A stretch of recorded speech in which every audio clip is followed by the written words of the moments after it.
هو ده البورتفوليو بتاعي، هو ده اللي وداني المكتب ده. استحاله. بيقول لك احنا ما فيش حاجه اسمها ان في معماري يطلع بفكره. السنه اللي انا قعدتها في المكتب التاني اشتغلت على 50 مشروع في سنه. انما تقول لي لا اصل القوانين يا باشا، ممكن نغير القوانين عادي. المشروع ده كنت عايز فيه اخيط شارع الشيخ زايد في المنطقه دي اللي عند متحف المستقبل عشان اربط الجنبين مع بعض. فبدا بقى الموضوع، لقيت الموضوع بدا يكبر، ولقيت بقى كل الصحف الخليجيه وكانوا بيكتبوا على الموضوع هل انا هعتمد على ثقافه اللي جاي لي ان هو جاي يمارس رياضه، ولا انا هخليه يمارس رياضه بشكل من غير ما هو ياخد باله؟ ازاي ان انا البريد اتعامل معاه وفي نفس الوقت ممكن ادخل اعمل بالعربيه، اعمل درايف ثرو واخلص كل الاجراءات بتاعتي وانا قاعد في العربيه بالشباك. لو احنا عندنا مشكله في الاداره، ليه ما يبقاش اللي ماسك الاداره اداره الاحياء شركات خاصه؟ العمارة زي ما اتكلمت معاكم كتير قبل كده مش مجرد مباني حلوة، لا دي علاقة بين المبنى والناس اللي بتستخدمه. بس للأسف في الزمن اللي احنا فيه ده الشكل والصورة بقوا أهم من الإنسان نفسه. قليل قوي لما نلاقي معماري بيفكر في الناس أو بيبدأ تصميمه من المكان اللي فيه المبنى. وضيف النهاردة هو واحد من المعماريين دول، ليه مشاريع مميزة كتير جوه وبره مصر، ويمكن أشهرهم هو تجديد مبنى البريد المصري في مركز مغاغة في المنيا. لأن اللي عمله هناك هو مش مجرد تجديد لمبنى، لا هو أحيا منطقة بالكامل. معانا المعماري معاذ أبو زيد علشان يحكي لنا عن رحلته وأفكاره وإزاي بيشوف العلاقة بين العمارة والناس. علشان كده خلينا نقول أهلا بيكم في عمارة الناس.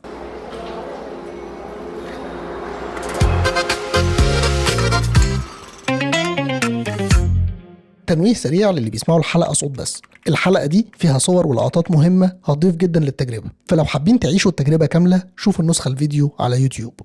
ازيك يا مستر معاذ؟ الحمد لله. ايه اخبار حضرتك؟ والله الحمد والله لله. بجد انا متشكر جدا ان انت شرفتني ونورتني النهارده. والله انا اللي متشكر على اللقاء الجميل ده بجد يعني انا سعيد بوجودك جدا، وعارف ان احنا هنعمل حلقة كويسة قوي باذن الله. ايه انت شايف العمارة ازاي؟ انا عشان السؤال ده دايما انا فكرت فيه كتير. أوكي. انا طبعا انا علاقتي بيك كان بقى لها فتره، اوكي، مش طويله قوي ومش قصيره قوي، بس انا على الاقل متابع شغلك دايما. ودايما بشوف ان يمكن ده السبب اللي خلينا اكلمك واقول لك احنا محتاجين نتكلم. ان العماره بتاعتك انت مش بتعمل مبنى شكله حلو. اوكي انت مش بتعمل مبنى وظيفته محلوله كويس جدا. انت دايما شغلك انت بتعمل مبنى بيأثر في الناس، بيأثر في المجتمع، يا اما واخد منه ومطلع نتيجه، او هو مدي قيمه للمكان اللي هو فيه.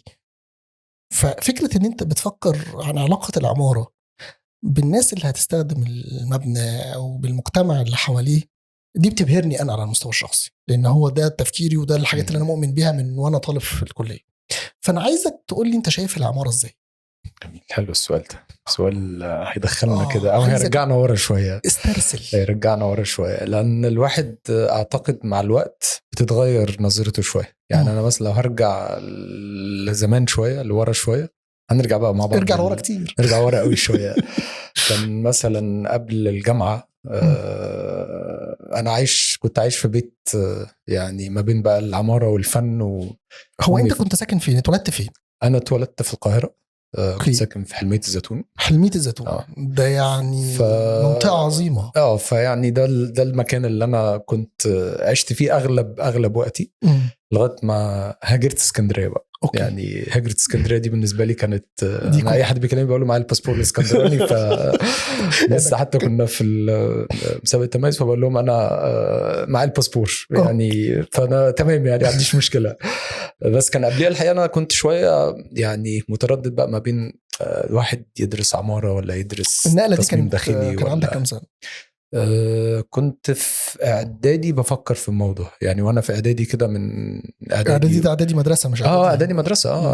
انا كنت بحب قوي اقعد ارسم يعني امي فنانه يعني. لا ما اقصدش نقلت اسكندريه امتى؟ لا اسكندريه كانت على الجامعه.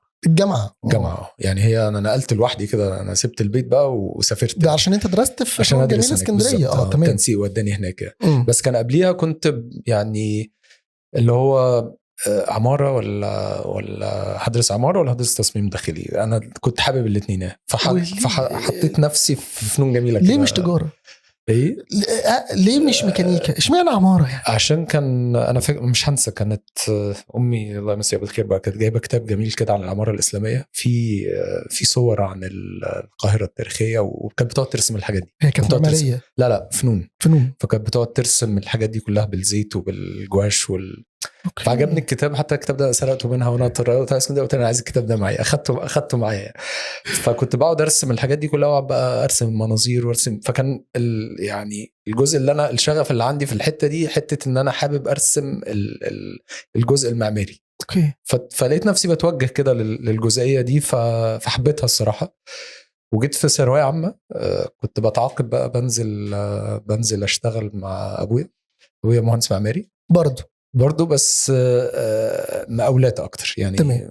فكان عنده مصنع رخام وجرانيت، طبعا عشان ما نقعدش نتخانق في البيت كان يقول لي انزل انت انا طبعا اكبر اخواتي، انزل روح المصنع. اوكي. كنت اخد بعضي واخد بقى المواصلات وانزل على بدايه طريق شقه التعبان ده. الكلام ده انا بكلم مثلا من زمان قوي يعني، بكلم مثلا فوق 25 سنه يا عم. ما تكبرش نفسك بس قول. لا كان عندك كام سنه ساعتها؟ ساعتها كان بتكلم في تانية ثانوي ثالثه ثانوي، اللي هو ايه يعني خلاص انا رايح في السكه دي، واروح جاي واقف على بدايه طريق شقه التعبان ده، مفيش مواصلات، فتيجي العربيه النص نقل تهدي شويه، فساعات كده ايه بص لي انت شكلك ابن ناس كده، اللي هو ايه تعال اركب جنبي، وساعات اللي هو ايه الحق نط قبل ما امشي، يروح جاي منزلني قدام المصنع ادخل شويه مش عارف ايه. فدي كانت فتره فبدات ادخل في الموضوع وحبيت يعني حبيت القصه اللي هو ايه واحد بدا يحتك بقى ايه بالمواد وبالرخام وبقى شايف مثلا الحجر والبلوكات جايه، وشايف المصانع عماله بتقطع. فحاجات كلها كانت بالنسبه لي انا كانت جميله يعني. يعني لما برجع الواحد بيسترجعها كده يعني. انا ما كانش عندي صور الفتره اللي فاتت دي، كنت قعدت كده بالاي اي، قعدت احط نفسي في المصنع كنت حاببها تبقى موجوده يعني. اوكي. بس نقلت بقى ترقيت الحمد لله. فكنت بجلي الرخام وبقطع شويه، وبعد كده بدات اعد الرخام، وبعدين بدات استلم وبدات اعمل، فيعني خدتها من تحت شويه. أوكي.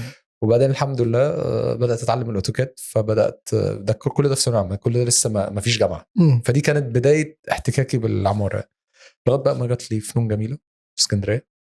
تجي لهم شنطتي طلع اسكندريه، وطبعا الجهاز في بس هو كان التنسيق ولا كان تنسيق؟ ولا انت اللي اخترت؟ لا هي كانت تنسيق يعني. انا كنت مختار فنون جميله فودتني اسكندريه. اوكي. رحت اعدادي ما عرفتش ارجع. يعني الواحد كان بيحب طبعا الفن والعماره والحاجات دي كلها، بس المذاكره برضو مش يعني تقيله عليا شويه، فما كنتش مهتم بشويه حاجات كده. اوكي.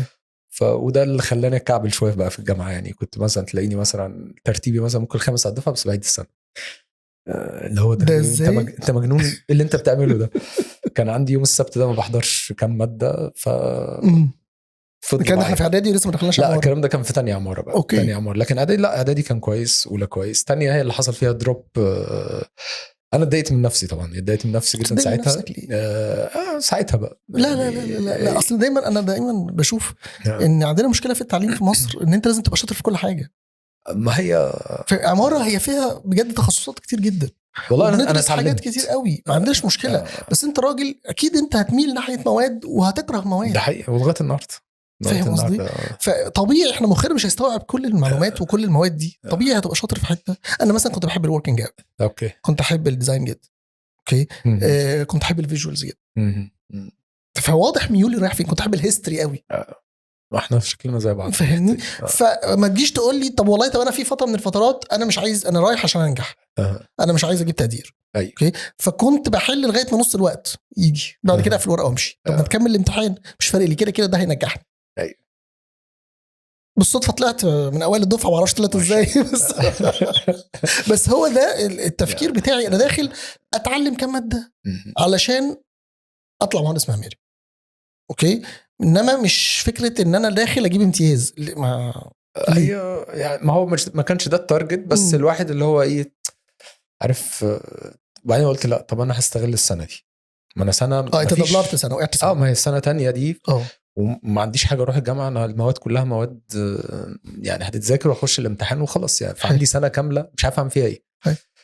فقررت ساعتها اشتغلت في مكانين. اشتغلت مع ابويا، اشتغلت معاه في الشغل المقاولة بتاع الرخام والجرانيت والحاجات دي كلها، واشتغلت ساعتها على الشوب دروينج بتاع السفارة الكندية اللي في وسط البلد. الشوب دروينج دي اللي هي الرسومات التنفيذية بقى، ازاي المبنى هيتنفذ بقى بالظبط. بالظبط. كان في ساعتها معماري جاي من كندا، مهندس محمد عقل الله يمسيه بالخير بقى، اتعلمت منه كتير قوي في الفترة دي. اتعلمت ازاي هركب الرخام على كان ساعتها يعني من اوائل الناس اللي كانت بتعمل ازاي اركب الرخام بطريقه ميكانيكيه على الواجهه، مش بس بتلزق، لا ده هنعمله بشكل فالرسومات طالعه وفيها كل التفاصيل. في نفس الوقت انا بحب الديزاين وبحب الحاجات دي كل كلها. اللي انت بتقوله دلوقتي يطلع مقاول، انا لسه دلوقتي مش لا هاجي لك بقى. ده كان الكام ساعه بتوع الصبح. اوكي. وبعدين اروح جاي يعني نازل واروح جاي رايح متغدي مثلا في النص كده في اي حته، او اطلع على المكتب عند خالي، ده مكتب استشاري معماري. كنت بشتغل ساعتها على مشروع تاني. المشروع ده كان تطوير الفيلا بتاعت سوفوتيل بتاع شرم الشيخ. كان ساعتها سوفوتيل شرم الشيخ اللي هو موفن بيك حاليا. كانت فيلا اللي هم بتوع الكبار الزوار، الاربع فيلا بتوع الكبار الزوار، كنا بنكبرهم وبنعمل فيهم رينوفيشن وبنعمل فيهم اعاده تجديد للمباني كلها. فبالنسبه لي بقى ده كان مشروع يعني كنت بستمتع بيه. فاخدت سنه كامله في الحته دي، وده كان اول مشروع احضره بيتنفذ ليا يعني. اللي هو حاجه انا تعبت عليها. طبعا كان الدور الاساسي طبعا كان لخالي لانه هو المعماري، انا بساعد وبتعلم. بس كان اول تاسك قال لي انا هديك كده ايه، انت اللي هتطلع تروح تشوف فرحت قعدت هناك، قعدت يومين قاعد بقى في الفيلا، قعدت في الاوضه دي شويه، الاوضه دي، وبعدين انزل، وبعدين اروح على البحر، وبعدين اجي، وبعدين اشوف الحاجات، وبعدين اصور واطلع تقارير. فكل ده انا عمال احتك بالعماره، بس انا مش فاهم، لسه مش عارف يا بيه انت باباك معماري ومامتك معماريه وخالك معماري، انت عايز تطلع ايه دكتور؟ ما ملهاش. هو الطريق مرسوم من الاول. دي النشأة يعني، اللي هو ايه، الواحد عمال هو بيتجهز، بس بيتجهز انا بقول دي كلها يعني قدر يعني. فبس حاببها يعني. ايه ليك اخوات قد ايه؟ انا عندي اختي فنون. ماشي ايوه، مش عشان كده انا جاي. هي الاخت الوحيده، وعندي بقى 3 اخوات ولاد، 2 معماري و1 انتيري. عيب عليك. عرفت بقى مدى التأثير. احنا شركه جوه البيت يعني. وده اللي خليني اسال السؤال يعني، هل بقى انت بس اللي توجهت في الطريق ده ولا كلكم ما شاء الله؟ كله. بس ما حدش يا سبحان الله، انا ما بفتكر يعني، ما افتكرش مثلا ان حد بيقول لي روح خش، لا هو انا حابب الموضوع يعني. صدقني ما في اجبار بشكل واضح وصريح، وفي اجبار بس من تحت لتحت. بالظبط. انتوا كلكم تأثرتوا بشكل او باخر. بالظبط. فاهمني؟ حصل تأثير طبعا. ايوه حصل تأثير يعني. انا بيجي لي تيجي تشوف الناس يقول لك انا الباشن بتاعتي انا نفسي ادخل عمارة. ما هي برضو تاني، ما الباشن دي جت منين؟ مع ايه المؤثرات اللي اثرت عليك من وانت صغير؟ تعال ندرس كده ونشوف. هنلاقي في حاجات هي اللي وجهتك حتى لو من غير ما تقصد. لو كان الظروف اتغيرت كان ممكن يكون الباشن بتاعتك حاجة تانية خالص. لا ده لدرجه ان انا يعني من ضمن التاثير بقى، انا طبعا اول شركه فاشله فتحتها في حياتي كانت ان انا عملت حاجه مكتب بعمل حاجات جرافيكس. يعني انا حابب الجرافيكس وحابب الحاجات دي كلها، بشتغل بالبرامج وبشتغل بالحاجات. طب يلا. وبعدين طبعا كانت افشل حاجه عملتها في حياتي، بس فيها لاير الواحد اتعلم منه. انت بتخاف من الفشل منه؟ انا لا، بالعكس بحب. لا ما عنديش مشكله يعني. انا دايما بحب الفشل جدا يعني. انا بقول ان انا لو ما فشلتش 3-4 مرات مش هنجح المره. احنا الحمد لله عندي رحله كتيره في الدايركشن ده يعني، او في السكه يعني دي. مش الناس اللي بتخجل من الفشل. لا اصل هو في الاخر هو انت بتتعلم، تستفاد، وبتقول طب المره الجايه انا مش هعمل كده، المره الجايه اخلي بالي من كذا، المره الجايه اخلي من كذا. فالواحد لا جرب وبعدين سافرت بقى. قرار السفر ده انا بالنسبه لي هو ده قرار. سافرت فين؟ احنا لسه في اسكندريه. يعني دلوقتي احنا تاني كل اللي انت بتقوله ده يطلع مقاول كويس. امتى بقى بصيت للعماره انها لا عمارة؟ في الجامعه يعني. انا كنت مشاريع الديزاين بالنسبه لي في الجامعه، التصميم بالنسبه لي دي كانت حاجه انا بحبها يعني، لدرجه ان انا حتى كنت بحاول افنن الطريقه اللي هعرض بيها المشروع ازاي. فاجي مثلا عندنا مثلا بحث هيتعمل، هختار معماري معين، فاخترت حسن فتحي بس خلاص. وجيت رحت جاي رسم صورته، بحب الرسم وبتاع، فرسمته في الباك جراوند، وبدات احط المشاريع وبدات اعمل البحث. وانا فاكر يوميها كنت قاعد في الجامعه، وانا اللوحه قدامي، بس انا كنت هلزق اللوحه على بورد لونها بني كده، فمش حاسس برضو لسه بموضوع. نزلت اشتريت كبريت، قلب كبريت، وبدات اولع في المشروع من الجنب عشان والناس تبص لي في الجامعه انت مجنون، شامين الريحه وبيبصوا ايه اللي انت بتعمله ده، وبرضه لسه مش مقتنع. اروح جايب الكبريت من ظهر البتاع وراح جاي مولع في اللوحه. ولعت في حسن فتحي. هو بتولع فيه، بس هي الفكره كلها ان الورقه بقت قديمه، فانا عايز اوصل الاحساس بتاع الموضوع ده. ومشاريع الديزاين نفس القصه برضو، كنت الواحد مشاريع التصميم كان بيهتم بيها شويه، ومش بس كده كان بيطلب مننا مثلا ان احنا ناخد مشاريع التصميم بقى نبدا نعمل لها رسومات تنفيذيه. فاخترت مشروع من المشاريع عملته. طبعا هعمل ايه رسومات تنفيذيه، رحت جاي اعمل نفس المشروع اللي انا اتعلمته في السفاره الكنديه. الدكتور جه راح كاتب لي عليها تؤجل الدرجه اللي بعد مقابله الدكتور. انا قلت بس انا سقطت كده خلاص. فرحت الدكتور مشروع مضروب يا بيه. كان دكتور مؤنس في الجامعه، فرحت خبطت فبقول له يا دكتور حضرتك كاتب كذا كذا. قال لي انت جايب المشروع ده منين؟ قلت له ده مشروع الديزاين بتاعي. قال لي لا مش مصدق. قال لي روح هات لي مشروع الديزاين. رحت جاي رايح جايب له مشروع وجيت له قلت له بص ادي مشروع الديزاين وادي مشروع، انا بس عدلت في حته عشان اسهل على نفسي الرسومات. قال لي انت جبت المعلومات دي منين؟ هو طبعا هو بالنسبه له دي مش معلومات طالب، وفي نفس الوقت برضو هو كان بيشوف الشغل، بيقول لي انا الشغل ده شفتوش غير في السعوديه بيتعمل الفتره اللي فاتت دي. انت ازاي وصل لك قعدت بقى شرحت له بس انا السنه اللي فاتت كنت ما بعملش حاجه، فقعدت اتعلمت كذا كذا. راح كاتب لي 100 من 100 مبروك وقعدت بقى مكمل المسيره كده لغايه ما خلصت وقراري في الاخر انا مش هشتغل مقاولات، انا هشتغل ديزاين، انا هشتغل في مكتب استشاري. وده كان قرار واخده، يعني انا مش حابب المقاولات، انا حابب الدايركشن ده. اوكي. وبدات اوجه نفسي بقى للحته دي. بقت يعني خلصت كل سنه انا برجع بشتغل تدريب، بشتغل كذا. وبعدين اتخرجت. مسافرت؟ لا اشتغلت في مصر شويه.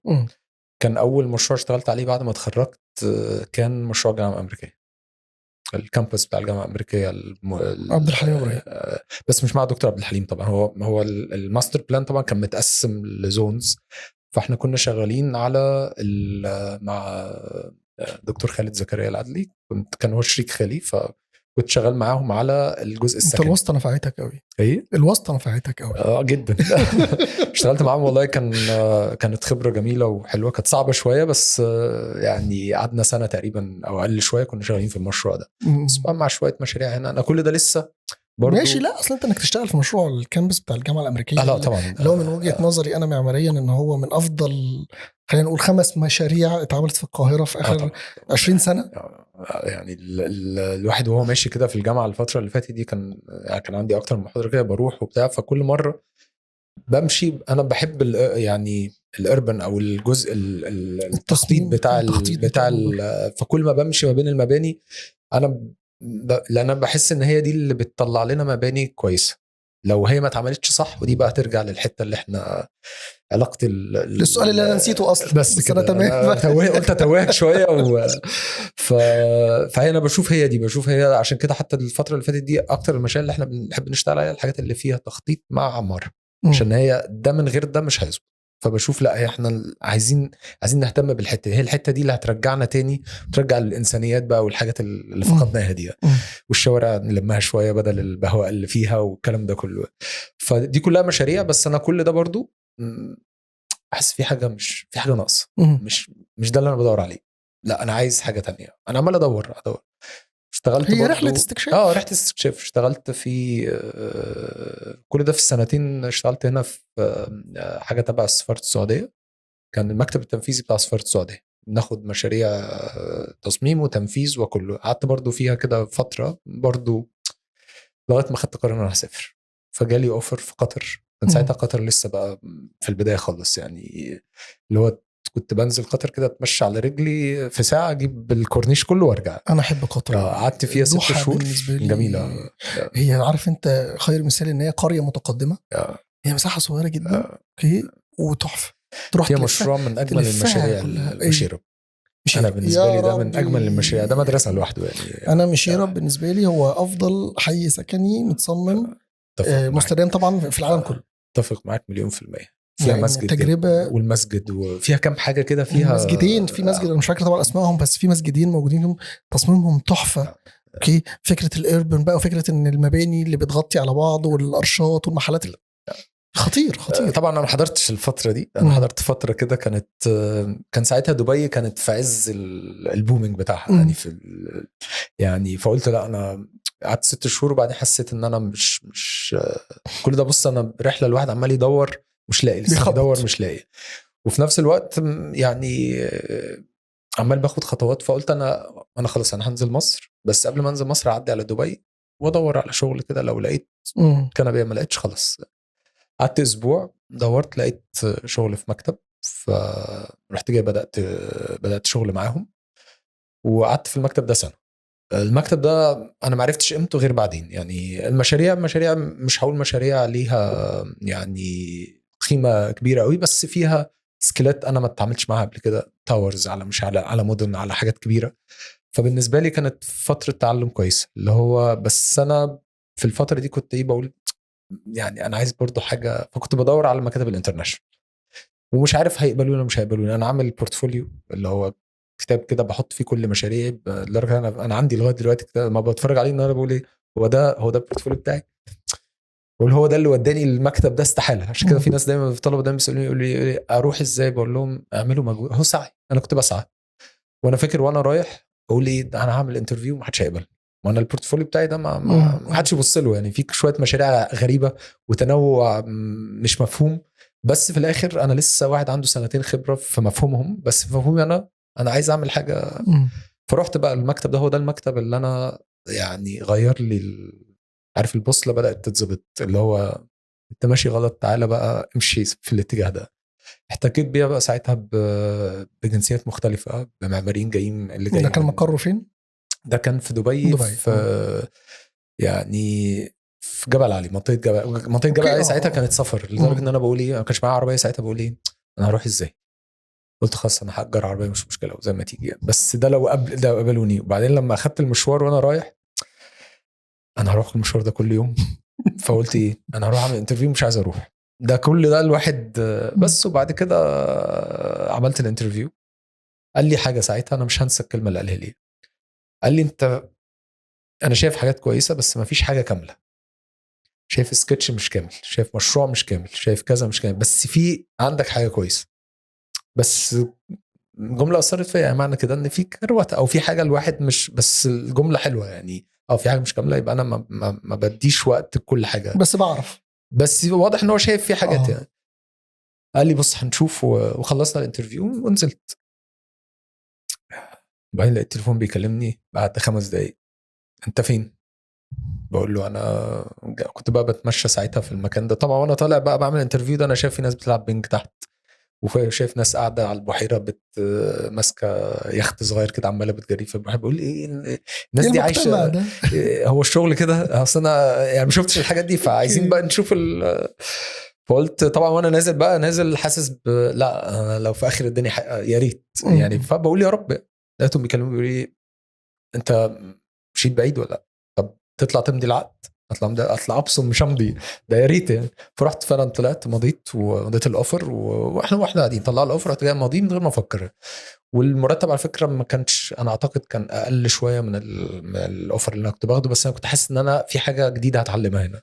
وهي دي فعلا دي البوصله بقى اللي غيرت التوجه تماما. بدات بقى اتعلم بقى علاقه العماره بقى والناس، وان الواحد بيشتغل للمستخدم اللي هيجي للمكان ده. وبدات بقى الرحله دي. الواحد كنت قاعد عمال بسمع اكتر ما بتكلم، بتفرج، بس في نفس الوقت شغال على نفسي قوي، وبحاول اتعلم وبحاول. وفي 6 شهور بدات الدنيا بقى تختلف شويه، بدات الموضوع ياخد نقلت من تيم لتيم، لأكبر مشروع في المكتب لأكبر تيم في المكتب، وبدأنا يبقى في حاجة، وبدأ يبقى عندي حاجة أنا مسؤول عنها، وبدأت أحس فعلا أن أنا بعمل حاجة وأنا مبسوط منها. قعدت معاهم بقى فترة لغاية لما عملت المبنى ده. اشتغلت على مشروعين في 3 سنين. السنة اللي أنا قعدتها في المكتب التاني اشتغلت على 50 مشروع في سنة. عشان كده هو مش كامل، هو مفيش حاجة كاملة. هو طبيعي تبقى في حاجة كاملة، الواحد احنا مش بنكروت يعني، فاستحالة تعمل تاور في أسبوع يعني. مش قعدنا نعمل تاور في 1.5 سنة، تاورين توين تاور في 1.5 سنة. فالواحد اتعلم كتير جدا في الفترة دي. وبدأ بقى كل ده انا لسه بتعلم لغاية ما نقلت في شركة، من شركة لشركة، لغاية ما جيت في فترة كده بقى الواحد بدأ بعد 10 سنين خبرة بدأت أحس بالسؤال اللي انت بتقوله لي، علاقة ده بده. قلت انا مش عايز اشتغل في المشاريع دي تاني. المشاريع دي مش هي دي مش هي دي. انت بترمي 10 سنين خبرة بعد 10 سنين خبره. يعني انت المفروض ان انت اصلا لو مش مقتنع بحاجه ال10 سنين دول كافيين ان هم يقنعوك بيها. انت لا. بعد ما خدت التجربه دي كلها اقتنعت بالعكس. انا وقفت شغل اصلا، وقفت شغل في الديزاين وفي وكنت محتاج حاجه عشان طبعا عندي بيت وعندي، فمحتاج اصرف على البيت. فساعتها جات لي فرصه ان انا اشتغل بيم مانجر، اللي هو يعني هبقى مسؤول عن خلينا نقول ايه التكنولوجيا بتاعت البرامج، وازاي المشروع تبداه من اوله لاخره، وازاي اعلم التيم، وازاي الحاجات دي كلها. قلت بس انا الفتره دي بقى هي دي الفتره اللي انا هركز فيها، ان انا اسد الحاجات اللي هي ناقصاني، وفي نفس الوقت ابدا اعمل حاجه انا بحبها. ودي سبحان الله دي كانت الفتره اللي انا كنت ببني فيها للمكتب اللي انا فتحته دلوقتي. دي بقى دي اللي انا بدات اشوف فيها بقى يعني. ودي كانت بدايه الرحله، انا واسلام المشتولي بقى صديقي العزيز وصديقه الاخ طبعا. يعني عملنا حاجات كتير مع بعض، واعتقد هي دي الحاجات اللي مأثره معانا لغايه دلوقتي يعني.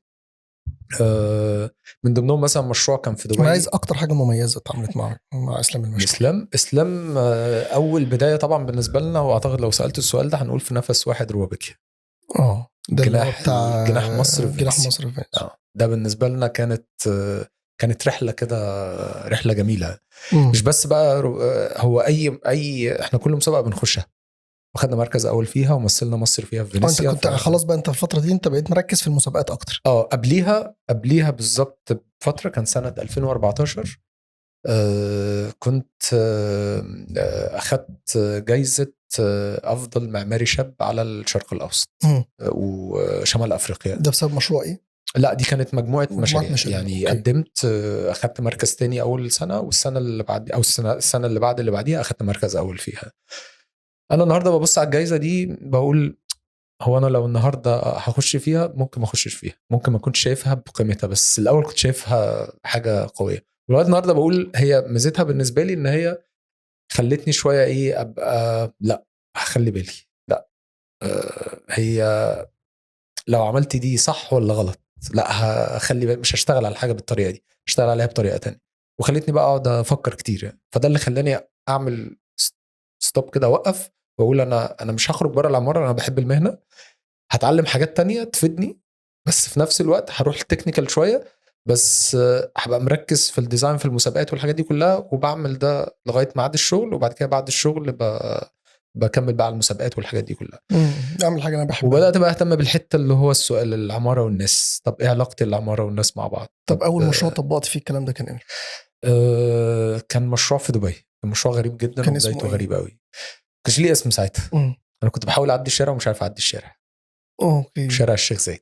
طب ما احنا كلنا ما بنعرفش نعدي الشارع. اما شارع طبعا، بس شارع الشيخ زايد بقى لما جيت بقى طبعا الواحد رجع بقى طب يلا نرجع لزمان واشوف الشارع كان عامل ازاي. الشارع كان حارتين وحارتين، وكان السكيل المدينه مختلف، وفجاه الشارع توحش وبقى بالحجم اللي فيه ده. قلت انا هلغي شارع الشيخ زايد. تخيل الجبروت عامل ازاي.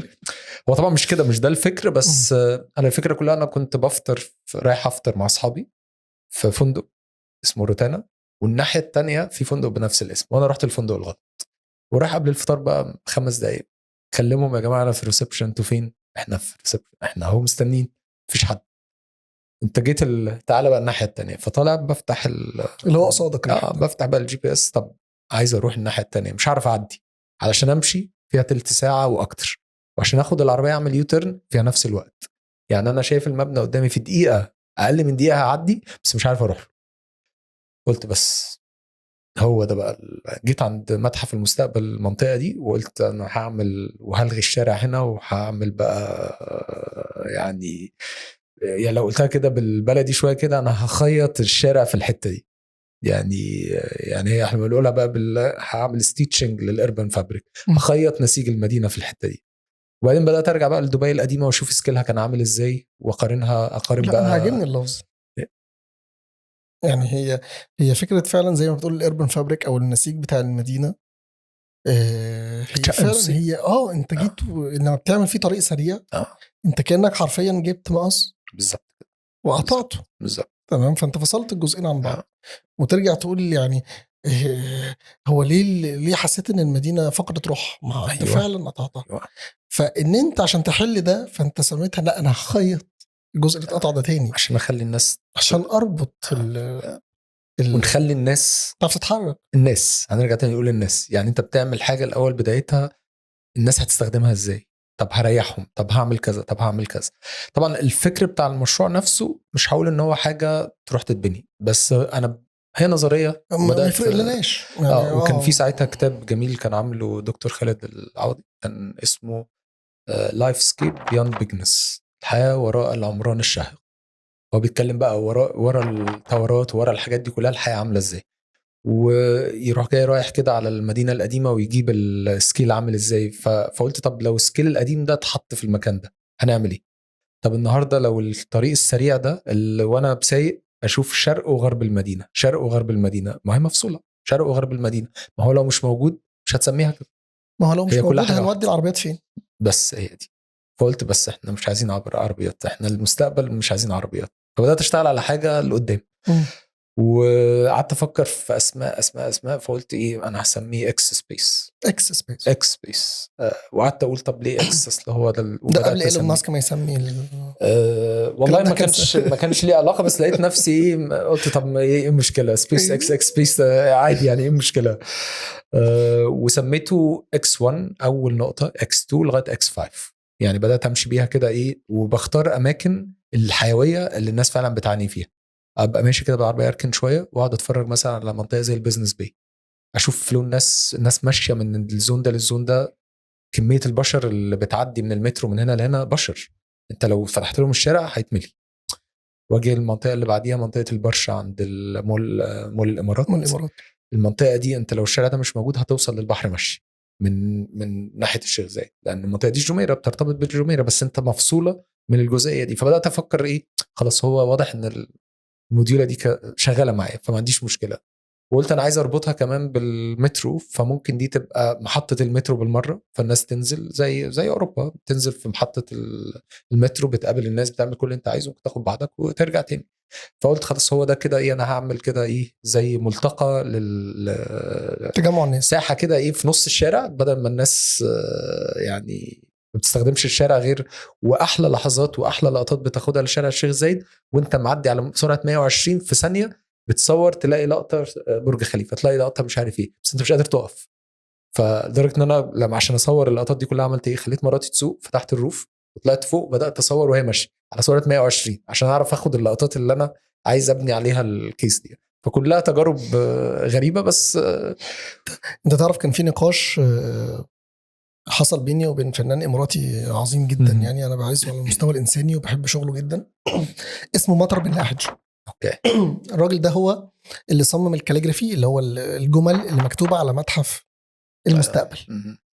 فكان بيحكي لي ان هو كان قاعد يتناقش. المتحف في الاول ما كانش المفروض انه يتعمل على التله الخضراء اللي هو مبني عليها دي، فهو كان من الاقتراحات اللي اشتغلها مع التيم المعماري ان احنا نطلع شونكيلا والتيم بتاعه. تمام. ففي الاخر بعد ما اتعمل ومبنى بقى مبهر جدا، وبيقول لي كان قاعد مع حد من البلديه فبيقول له طب ايه تاثير المبنى عامل ازاي، وبيحكي له لا انا عايز اسالك تاثير المبنى على المرور عامل ازاي. ايوه. الكميه حوادث لا تتخيل. قال لك السواقين الهنود هناك رجلهم تقيله قوي على الفرامل. أيوة. خلاص. فهم لما بيشوفوا حاجه غريبه تبدا الحادثه. وانت عارف ان انت مدينه دبي دي هي مدينه يعني مثاليه بشكل كبير في السواقه. هو انت ممكن تبقى كابس قوي قوي قوي ورا اللي قدامك ومتخيل لا هو مستحيل يقف.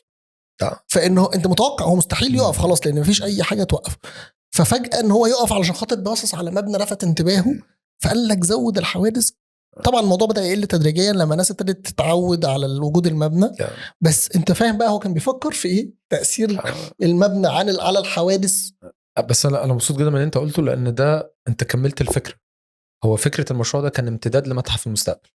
يعني مكانه واختياره كان ان متحف المستقبل محتاج مكان قدامه عشان الناس تيجي زي المتاحف، انت بتيجي بتاخد ايوه انت ما بتعرفش تتصور معاه بالظبط، بتبقى تحت الكوبري كده، تحت الكوبري فالزاويه غريبه، واحلى لقطه اللي هي اللي فوق. انا راجل كنت كرييتور واتعذبت عشان اخد الصوره المشهوره.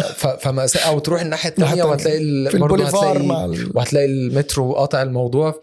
فانا قلت لا، هو امتداد المتحف ده لازم يبقى فيه حاجه. فده كان مشروع، ده كان ده اكس 1 يعني. دي اول بوينت. وبرضه عشان كانت النقطه دي هي بدايه شارع الشيخ زايد، وبربط دبي القديمه بدبي الجديده. فبقول انا بعمل فريم كده او اطار لدبي القديمه والجديده، فبربط ما بينهم. فدي كانت كل دي افكار بتبني المشروع. المشروع ده على فكره كنت شغال عليه لوحدي يعني. انا عمال اشخبط واطلع طياره اروح جاي مشخبط، انزل مش عارف ايه اشخبط، اقعد اجمع حاجات. قعدت فتره شغال عليه وفي الاخر انا مش عارف اعمل بيه ايه، بس انا بعمله. وده كان بدايه يمكن اول مشروع حطيته باسم المكتب يعني. طب ده كان مسابقه ولا ده كان لا ده كل ده كده انا بتكلم في نظريات وبحاول اترجمها. مش شرط المشروع يبقى مشروع يتنفذ او بس انا عملت ايه، خليت اول لاير للبني ادمين للناس، اللاير اللي بعديه خليته للعجل، واللاير اللي تحت خليته للعربيات. انت السكتشات دي لسه موجوده معاك؟ موجوده طبعا. انا قريتها بقى، تبعتها لي وبقى انا قريتها كلها. فعملت ال3 لاير دول. وجت ساعتها صدفه في نفس الوقت اللي انا شغال فيه على المشروع اتعمل دبي ماراثون. وقفوا شارع الشيخ زايد يوم الجمعه والناس نزلت تجري في الشارع. قلت هو ده المشروع. ومش بس كده، كنت بطير الدرون في الصحراء. وانت بتطير الدرون في الصحراء بتلاقي ساعات في شوارع اسفلت، والشوارع الاسفلت دي الرمله بتردم من الشارع. فقلت بس هو ده انتقام الطبيعه للشوارع والاسفلت. قلت فبدات اخد الخطوط دي وبدات ارسمها، وهي دي اللي انا اعتمدت عليها في فكره المشروع نفسه، ان الكتله هتطلع ازاي واتعامل معاها ازاي. مش بس كده، عملت في الدور اللي فوق مكان لهبوط الدرون، وبدات افكر في المستقبل. وقلت لا، زي ما بيتقال ان ده اغلى كيلومتر في العالم، احنا نخليه اذكى كيلومتر في العالم. وبدات اشتغل بقى ايه، وعمال اكتب يعني. كل حاجه بتيجي في دماغي بكتبها.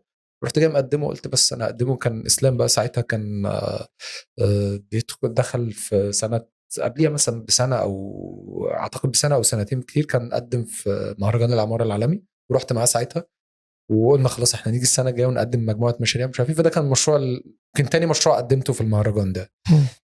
اول مشروع الحمد لله كسبنا فيه برضو. المشروع ده انا قدمته وقلت ايه يعني كفكره حتى تبقى.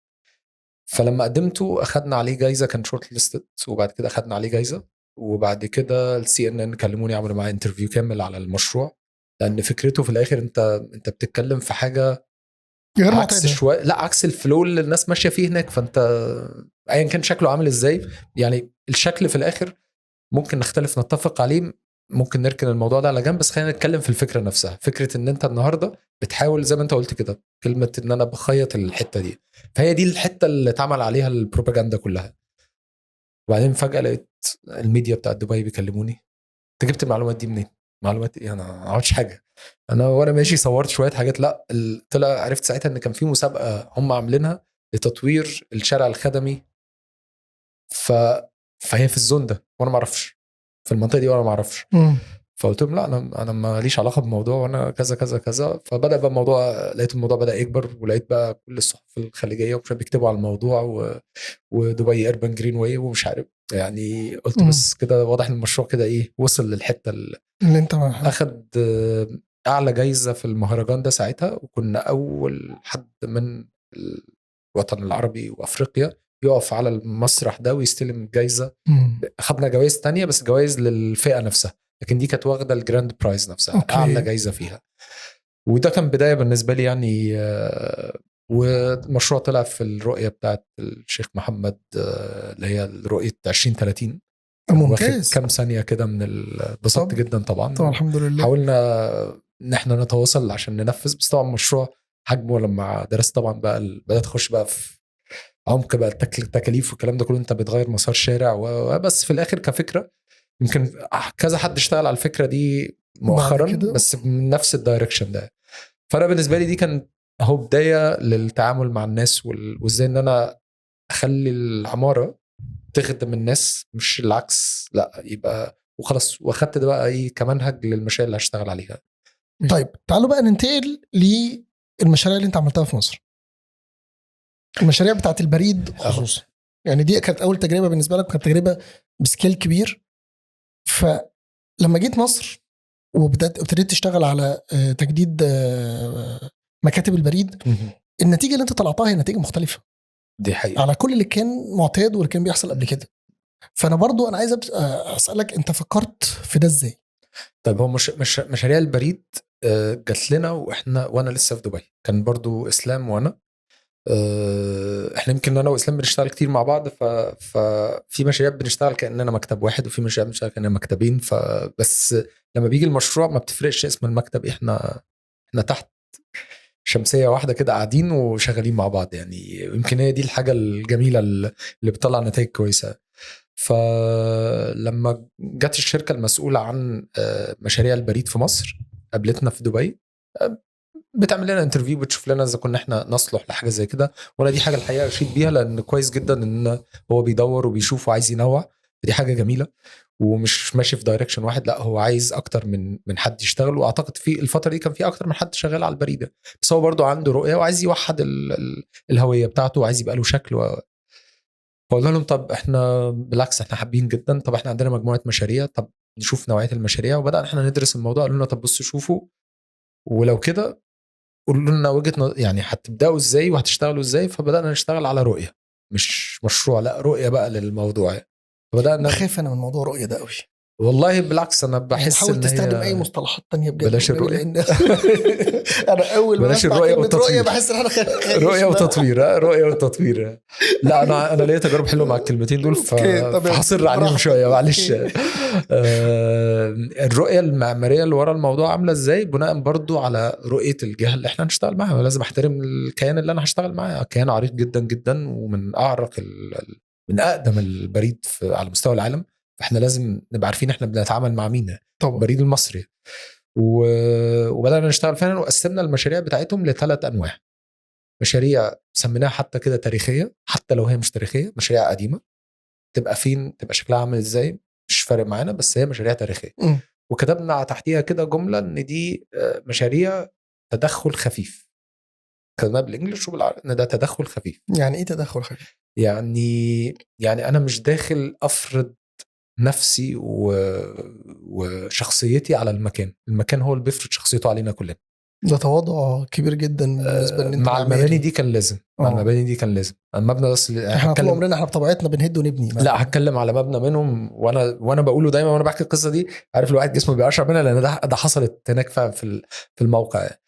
فدي مجموعه من المباني، فقلنا المباني اللي كانت عرضت علينا كان في كذا مبنى، فقلنا دول كلهم بيخشوا تحت الزون. وفي مباني تانية انت بتخش تعمل الحد الادنى من التعديلات علشان تحافظ على الوضع القائم، او ممكن اقول هشيل التراب اللي على المبنى عشان ابقى ايه يعني، ممكن ده يبقى دوري. انا مش داخل اعمل حاجه كبيره، انا هشيل التراب اللي موجود، وممكن اعيد صياغه بعض الحاجات عشان المكان الناس تعرف تتعامل معاه. ونرجع تاني للسؤال الاولاني، عشان هو واضح النهارده هو ده محور الحلقه، واضح ان المحور بتاعنا النهارده كله عادي، وانا مش بقولها كده اصطناعا، لا هي حقيقه ان هو ده اللي احنا بنعمله. وطبعا عشان التيم بقى تقنعهم تعالوا نشتغل على المبنى ده، بصوا مبنى ايه اللي انت جاي تقوله ده، فبنقعد فتره يعني اللي هو بصوا ده هيطلع منه حاجه كويسه. اول ده بقى نتكلم، عشان كده فكره الرؤيه دي والحاجات دي كلها لما تبدا تطلع وانت لسه ما فيش تصميم موجود، تبدا تشجع الناس كلها ان هي ايه، طب يلا نعمل حاجه، وبتشجعنا وبنحط وعود نلتزم بيها في الفتره الجايه. فهي دي عشان كده قلت لك انا ايه هتمسك بيها شويه، عشان دي تلزمنا الحاجات، وممكن تبقى كلمه مكتوبه او سطر مكتوب ونفكر نفسنا بيه، خلي بالكم احنا كتبنا، احنا وعدنا بكذا هنعمل كذا.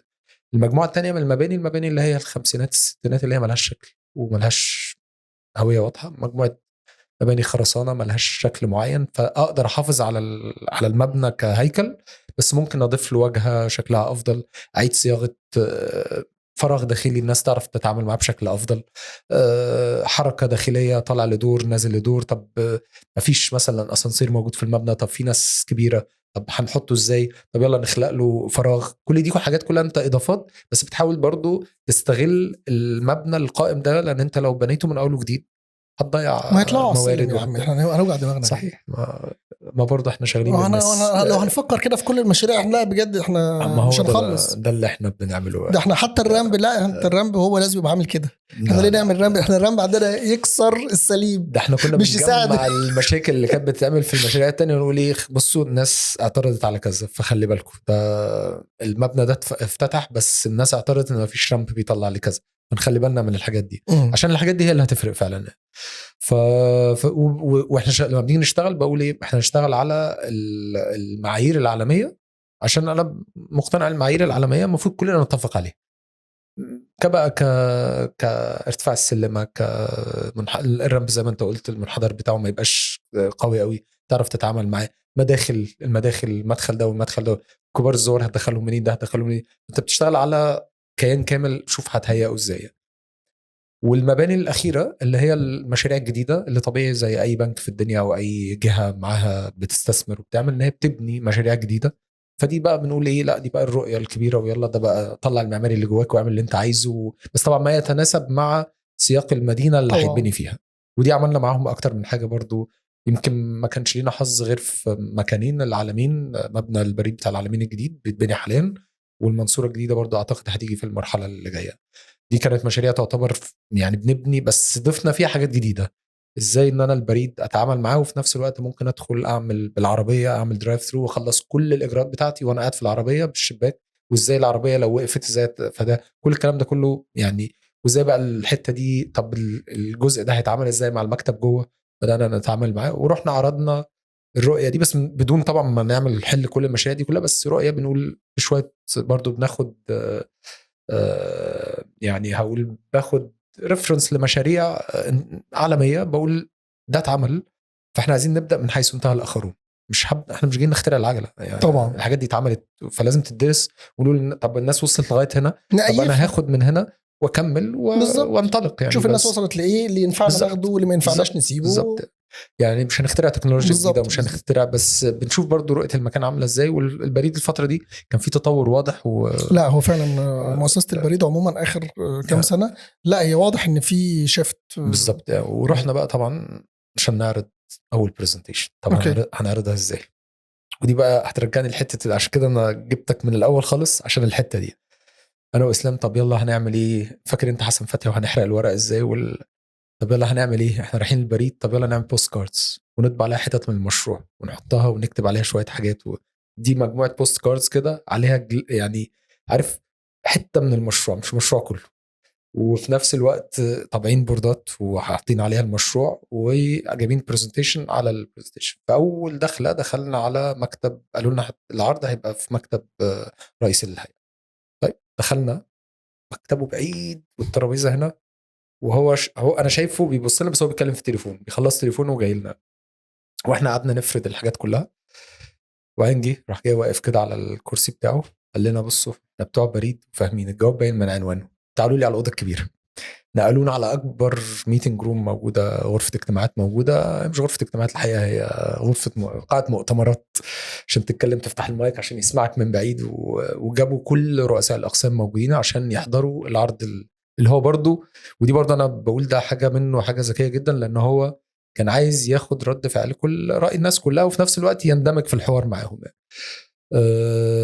اتفقنا واختلفنا في حاجات وفي ناس قالت لي انت فاكر نفسك في باريس، وقلت لهم ده احنا احسن من باريس، ونقاشات جميله وخرجنا منها في الاخر ان كويس اللي انتوا عملتوه ده، احنا عايزين نبقى يعني زي ما تقول كده ايه، مصدر التغيير يعني. انا متفق معاكم في اللي انتوا قلتوه، وهنشوف ازاي هنقدر نحقق جزء منه، والباقي الجايين بقى اللي حوالين مكتب البريد السريع بتاع العتبه، طب نقدر نستوعبه عندنا، ايه المشكله لو يقدر يدخل ويلتزم هندخله معانا بدل ما هو قاعد بره، فعملنا له جزء معانا، وده برضو هرجع تاني للناس من مبنى يعني انت الباقي جايين ما مشيتهمش ما طردتهمش، لا ده انت صممت لهم جزء جوه. مش بس كده، احنا اخدنا مكتب بريد السريع بتاع العتبه، لان طبعا كان مكتب البريد اوريدي بيخلص ساعتها والناس هتتنقل فيه، قلنا لهم بس احنا هنعمل اعاده استخدام للمبنى اللي هو الادابتيف ريوز، ان انا هعيد استخدام المبنى ده لحاجه تانية. احنا في وسط سوق الكهرباء، احنا هنعمل لكم مبنى يخدم سوق الكهرباء، في مكاتب للي عايز ياخد مكتب صغير، للي عايز ياخد مكتب كبير، للي عايز ياخد محل صغير تحت، للي عايز يستخدم السبيس كله. يبقى انا كل الفراغات عرفت استوعب الناس. برضو هرجع اقول الناس اللي موجوده في المكان، انت الناس اللي موجوده دي انت بتبدا من الباعة الجائلين، او مش من باعة الجائلين، خلينا نقول من الناس اللي قاعده بتبيع الحاجات اللي في سوق الكهرباء، ممكن يبقى محل صغير، ممكن يبقى كشك، ممكن يبقى محل كبير، ممكن تبقى شركه السويدي، كل دول موجودين في المنطقه كلها، فانت بتستوعب كل الناس دي. فازاي بقى ان انا ادخل الناس دي موجودين وفي نفس الوقت تعالى نطلع فوق نعمل مطعم في الدور الاخير عشان الناس تطلع تتفرج. ساعتها ما كانش بيحصل اي حاجه في العتبه ساعتها، بس قلنا لو كل الناس عملت اللي احنا بنعمله ده هنا كلنا هنطلع نتفرج على بانوراما للعتبه للمباني القديمه اللي موجوده.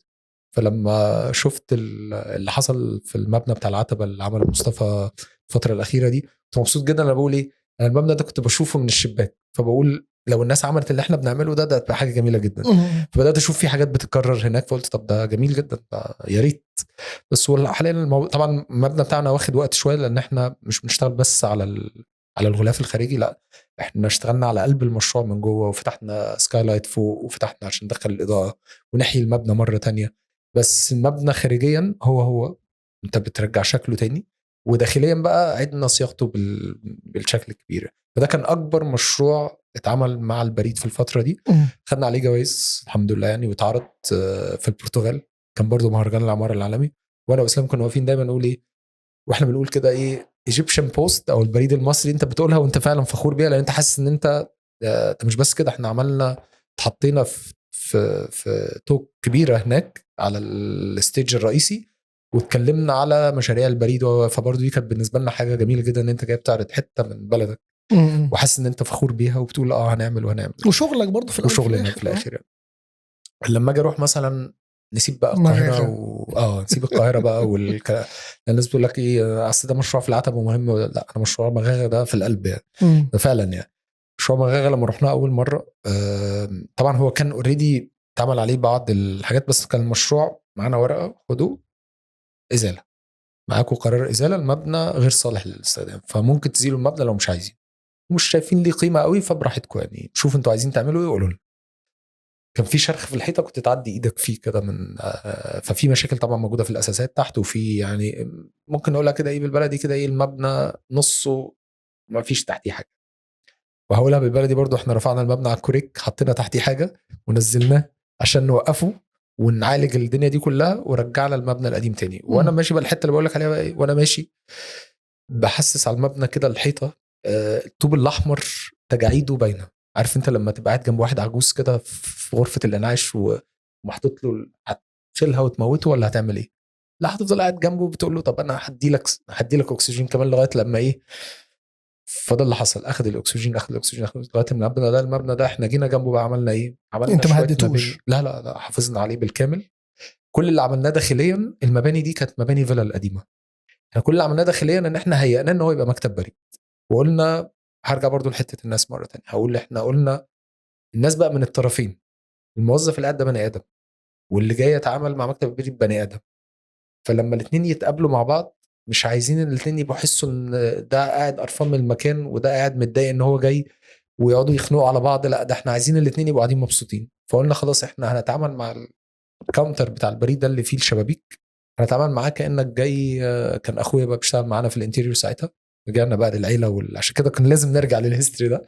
كان زيد قال زيد بقى جاي من حته بتاعت ايه الفنادق واللي هو شغله كله في الحته دي والضيافه والكلام ده كله. فبدا يشتغل على الكاونتر ده ان انا عايز اللي جاي ده يبقى جاي كانه بيعمل بالظبط كده تشيك ان في فندق، انا جاي اتعامل تعامل محترم يعني. وفعلا اخذنا التوجه ده وده اللي اتنفذ حاليا وده اللي اتعمل.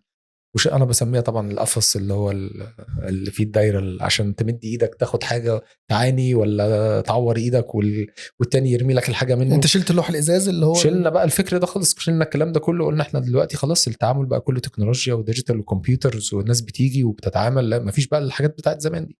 وبرضه البريد عشان الناس تفهم البريد مش بقى جوابات وبتاع، لا البريد ده بنك ده اكبر من لو جمعنا البنوك كلها مع بعض البريد برضه هيبقى اكبر منها. انت بتتكلم في 4000 مبنى واكتر يعني، فبتتكلم في كيان عريق وكيان ليه وزنه يعني. فده برضه في حد ذاته بالنسبه لنا كان قيمه احنا بنحاول نحافظ عليها لكل حاجه بالنسبه لهم يعني. المباني اللي بنيناها مباني دور واحد حوالين المبنى الرئيسي، وقلنا مش هتعلى عن الدور الارضي، هي دور عشان تخدم المبنى الرئيسي ده. واهتمينا قوي قوي بالمبنى بقى وعملنا جريمه شلنا السور اللي حوالين مكتب البريد. كان السور القديم، السور بقى بالكامل اتشال.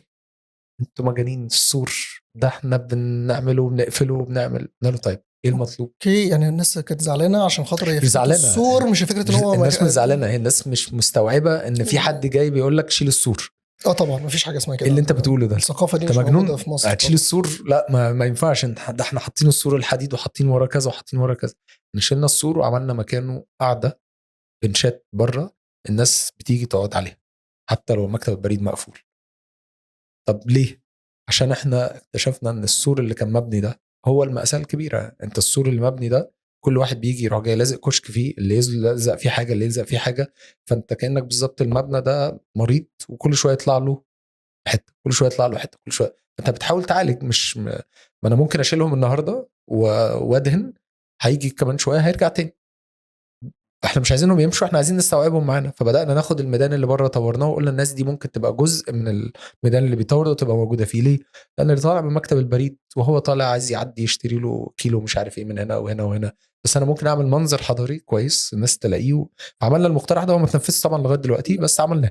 بس فكره الاسوار هي بجد يعني انا يعني هي منتشره جدا في مصر على عكس دول تانية. هي فعلا المباني ما فيش حواليها اسوار.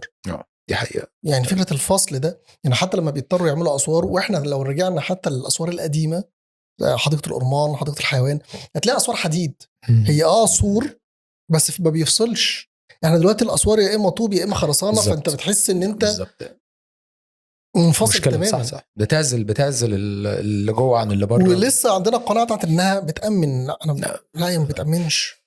هي بص، انت لو حسست الناس ان هي جزء من المكان ده، هي طبعا الثقافات بتختلف. يمكن مغاغه غير، ما تقدرش تعمل حاجه زي كده مثلا في منطقه، بس مغاغه لا، اهل مغاغه كانوا حاسين ان هم حاسين ان احنا بنعمل لهم حاجه ويعدوا يقولوا لنا انتوا بتعملوا لنا فندق ولا ايه، ويبتسموا بتاعه ويمشوا. هم حاسين في حاجه حلوه بتحصل، بس في نفس الوقت ما هو مش فاهم انت بتطور البريد. طب البريد هتعمل فيه ايه؟ كل ده ما حدش مستوعب ان كل الشياكه اللي بتتعمل دي بريد. المبنى ده خلص، المبنى خلص، انما اعاده البريد سريع لسه لغايه دلوقتي. البريد السريع بتاع العتبه بتاع العتبه لسه تحت الانشاء لغايه دلوقتي. اوكي. لكن مغاغه خلاص خلص والسور اتشال. برضه بعت لنا الصور وبعت لنا الاقتراحات بتاعته عشان نعرض الكلام ده كله. وعايزين نختم بقى بكبريتاج حلوان. كبريتاج حلوان ماشي. الخناقه الكبيره اللي حصلت في كبريتاج عايز نبدا منين من الكبريتاج؟ المبنى ده انا عايز تصحح لي عشان انا ممكن اكون انا اختلط عليا الامر، بس انا فاكر ان انا كنت بروح وانا صغير. تمام، يعني انا مثلا نقدر نقول مثلا من 20 سنه انا كنت بروح وكان مفتوح ساعتها، ولا انا اللي كنت بيتهيأ لي المبنى ولا كان مبنى ملحق بيه ولا بص، هو الكبريتاج يعني اتحط تحتيه حاجات كتير قوي. خلاص هيتحط تحتيها المستشفى اللي موجوده دلوقتي، اللي بتعالج لغايه النهارده، بس بتعالج بجزء قليل جدا لان الخدمات اللي حواليها بقت سيئه، فده جزء داخل من التطوير برضو. يدخل تحتيها الكازينو اللي هو اتحرق واتبهدل واللي طلع في الافلام والمشهور قوي اللي هو لا احنا كنا بنروح ننزل حمامات سباحه كده. هو حمام السباحه بقى ده اللي هو يعتبر مع مبنى الكبريتاج نفسه. كانت دي كانت الخروجه كان ساعتها، يعني بنتكلم مثلا في بدايه الالفينات الكلام ده كان موجود. هو الفتره مؤخرا، الفتره اللي فاتت دي المبنى طبعا بقى مهجور، والمبنى يعني للاسف كان بعد الثوره مثلا في ال5 سنين 6 سنين والله يعني كمان او قبليها او ممكن يكون قبليها يعني. انا مش فاكر بالظبط امتى بدايه الهجر، لكن انا اخدت الموضوع. انا كان يهمني، كنت عايز اجيب الموضوع من بدايته خالص يعني. حلو. عملت ايه فيه بقى؟ يبقى الكبريتاج ده وجاي منين؟ وانا ده اما بخش مشروع على فكره انا بتقمص دور عارف اللي مش فاهم حاجه في اي حاجه. بصوا انا مش معرفش حاجه تاريخ المبنى بقى، وهات لي اي حاجه خلاص. حتى لو اعرف حاجه انا ما اعرفش حاجه، تعالوا بقى نرجع نجيب. فبشغل تيم يقعد يشتغل على الريسيرش كده، بيعمل بحث وبتاع ويشوف، ونجيب خرائط قديمه نقعد بقى ايه، نعيش في دور الباحثين على قدنا طبعا يعني. ما يعني احنا مش متخصصين في المجال ده، بس بشوف ان هو من دور اي معماري ان هو لازم يهتم بالحته دي، لان لو فوتها ممكن ياخد قرارات غلط. مش بس كده، ممكن اروح اعرض حاجه غلط، حاجه من الاثنين، يا اما اللي المستمع عارف او اللي مش هيطلع بره، يا اما مش عارف وهياخد قرار معايا غلط، يبقى احنا الاثنين مسؤولين على الموضوع ده. فانا بالنسبه لي يعني زي بتقول كده ايه، لا نبدا من الاول خالص يعني. فرجعنا جبنا التاريخ من الاول خالص، فلقينا ان التاريخ راجع للخديوي وما قبل الخديوي، ان كان الجيش كان عنده الطاعون، وحد منهم بالصدفه جه في المكان ده ولقى الميه الكبريتيه وتعالج، فالجيش كله بيتعالج في الحته دي. وبعدين اتعرفت المنطقه دي، وبعد كده جه الخديوي اسماعيل بنى المبنى اللي هو يسمى المستشفى حاليا، اللي هو ده مبنى الكابريتاج اللي هو كان حمام الأمراء ساعتها. وده بقى كان المبنى اللي هو اعلاناته بتنزل في كل حته، لدرجه ان انا لقيت في صوره في شوارع باريس سنه 39 تعالوا حلوان. انا بقول احنا كنا فين وبقينا فين، يعني اللي هو طب ليه انت بتتكلم على احنا الوضع ليه وصلنا ليه وصلنا، يعني ليه التدهور وصل لكده. احنا بص انت فين، انت بتجيب اوروبا عشان تيجي عندك وجا عندي صور وجمعت حاجات اجانب متصورين في حمام السباحه ده فانت بتتكلم بقى في عصر. وبعدين جه الملك بعديها طبعا، جت ساعتها بقى حصل دخل بقى السكه الحديد وبدا يحصل كده التغير شويه. وبعد كده رجع تاني الملك مره تانية، راح جاي عامل المبنى الكازينو بالحمام السباحه اللي انت بتحكي عليه، شويه خدمات موجوده حواليه. وده كان المنطقه دي. وبعدين في منطقه الهابي داي اللي جنبه، وكان في برضه حديقه، بس الحديقه دي كانت متاخر شويه. الحديقه دي كانت سنه 65. الحديقه دي اللي هي كانت تسمى حديقه 6 اكتوبر دي برضه حديقه. وبعدين سنه 93 ضافوا لها حديقه طوكيو اللي هي جوه حديقه 6 اكتوبر. كل ده انا كنتش عارف ان انا هشتغل عليه. انا جت كده يعني صدفه كده، يعني كنت مع الجهه المسؤوله عن الموضوع اللي هي حاليا الشركه القابضه لصندوق تحيا مصر، المسؤوله عن التطوير والاداره. والحقيقه انا يعني شايف انهم عاملين مجهود جبار يعني، واحنا شغالين معاهم الفتره اللي فاتت دي. والواحد مستمتع ان هو الحمد لله في حد بيسمعنا اهو، في حد. واكبر دليل على كده الحديقه لما خلصت يعني. فلما بدأنا نشتغل بدأنا نشوف بقى اللي موجود. طب تعالوا نشوف اللي موجود ايه. فبدأنا نعمل ماستر بلان للمنطقة دي كلها. جبنا بقى الكابريتاج مع الحديقة مع الهابي داي مع الجزء عشان نرسم الماستر بلان ده بالكامل. تشوف المنطقة كلها. تعرف ان سميناها الواحة الخضراء. لا ده هي الفكرة كلها. يعني مش عايز اكمل الجزئية الأولانية اللي انت قلتها. انا كنت بتناقش كتير مع الناس شغالين في مكاتب كبيرة زي فوستر وزي بيارك انجلزبيج. هم بيقولوا احنا وزع حديد برضو. هي بيقول لك احنا ما فيش حاجه اسمها ان في معماري يطلع بفكره. احنا التفكير هو مش حكر على اي حد. هو مش حكر على حد. هو اي حد ممكن صح. ان هو يفكر، بس تعالى بالراحه كده ونشوف هنفكر ازاي. اهم حاجه ان احنا نعمل ريسيرش، نعرف بقى الكونتكست، نعرف المكان، نعرف تاريخه، نعرف. في الاخر كلنا بنذاكر المكان علشان لما كلنا نطلع نتيجه تبقى خارجه من المذاكره. صح. مش هنام احلم اطلع، فاهمني؟ فاللي انت بتقوله ده هو ده اصلا الطريقه المظبوطه للتصميم. انا لو عملت حاجه لمجرد ان انا نمت حلمت صحيت الله انا عايز اعمل مبنى لونه ازرق في وسط ايه، نعم حضرتك، لا انا معماري وانا جامد لا مش كده. هو المبنى بجد المبنى انا بشوف ان احسن مبنى في الدنيا هو المبنى اللي ما بتاخدش بالك منه. انت بتزرع حاجه وهي بتطلع لوحدها كده، بتطلع بشكل يعني مش بالعافيه، ومش الواحد بيقعد يحزق عشان يطلع حاجه. الموضوع مش كده. الموضوع السهل الممتنع. انا من مدرسه السهل الممتنع اللي هو تعالوا نقعد وهنطلع بحاجه كويسه خلاص. وكل واحد بيبقى له رؤيه وبيبقى له بس طبعا في الاخر انت برضو لازم تتماشى مع كل حاجه. النهارده انت كمعماري لوحدك ما تقدرش تطلع مشروع زي ده. فين المشغل الاوبريتور؟ فين؟ ما هو ليه دور، ما هو لازم يقول لك ايه، فين الجهه المالكه هتعمل ايه، فين كذا فين كذا فين كذا. انت لازم تسمع. فانت في اوقات تسمع اكتر ما تتكلم ده طبيعي. فبتسمع وبتلاقي في حد مثلا بيطلع بفكره كويسه فبتقول طب خلاص انا هاخد واطور عليها. وممكن تبقى فكره انت شايفها مش شغاله بس طب نجربها، طب نعمل. فبنقعد نجرب وبنعمل ولقينا ان الناس بتسمع، وبالعكس بتسمع بصدر رحب.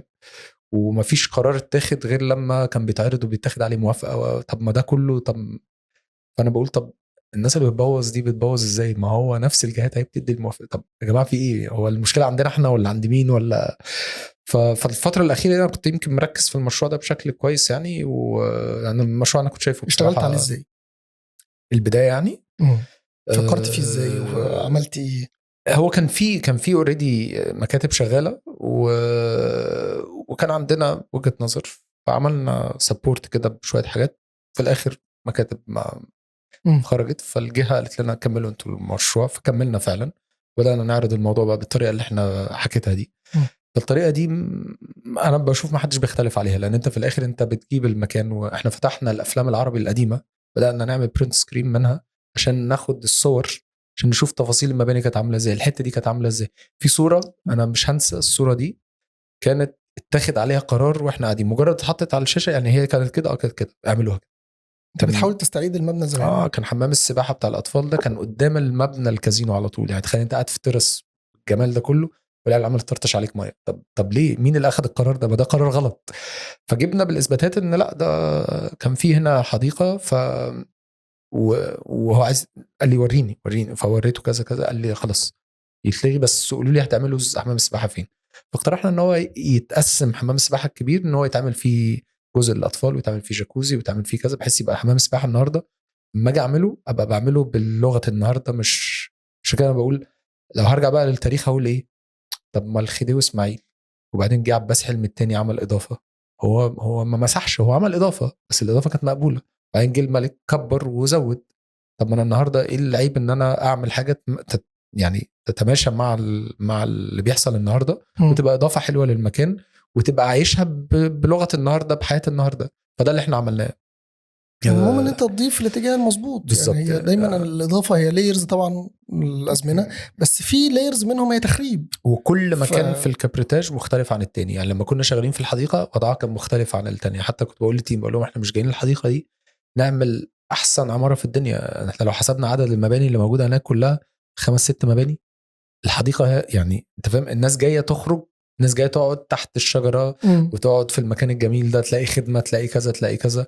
فاحنا عملنا، ومش بس كده بقى، اللي كان اجمل من ده كله ان انت النهارده عايز تفهم ايه اللي موجود. فحديقه طوكيو اللي في النص دي كانت الحديقه دي، كانت طوكيو دي غير الحديقه اليابانيه. لا غيرها، لا. حديقه طوكيو دي سفاره اليابان، او خلينا نقول محافظه طوكيو محافظه القاهره كانوا عملوا مع بعض كده اجريمنت سنه 90. من ضمنه كان إضافة حديقة طوكيو سنة 93 جوه حديقة الكابريتاج. جميلة، تتزرع فيها حاجات حلوة، اتعملت ليها مود معين، البوابات خشب بطريقة حلوة، البرجولة كانت يعني حتى في فترة التنفيذ كان أحلى مكان بخش أقعد فيه، أخلص في اجتماعات والزوم وكل حاجة. هو ده المكان المفضل. أيوة، الناس جاية تشوف الطبيعة، مش جاية فعلا تقعد في المباني. الشجر جميل موجود، حتى الشجر اللي كان يقال انه ميت قلنا هنسيبه ليه؟ هو عامل ضلة وعامل شكل، وقلنا خلينا نعتبره لوحة فنية، حاجة نحتية موجودة في المكان، حتى لو انه هو خلاص ما فيش امل فيه. لما تقع الشجرة يبقى نشوف هنعمل ايه. على عكس بقى اللي اتقال ان احنا قطعنا شجر لا، احنا زرعنا 50,000 متر مسطح نجيلة. المية نفسها اللي بتيجي للبحيرة اللي هي في قلب المشروع، أنا كنت بقول ده خزان مفتوح بيتملي من مية النيل. يعني هي بتيجي مية عكرة بتخش على الخزان بيتملي.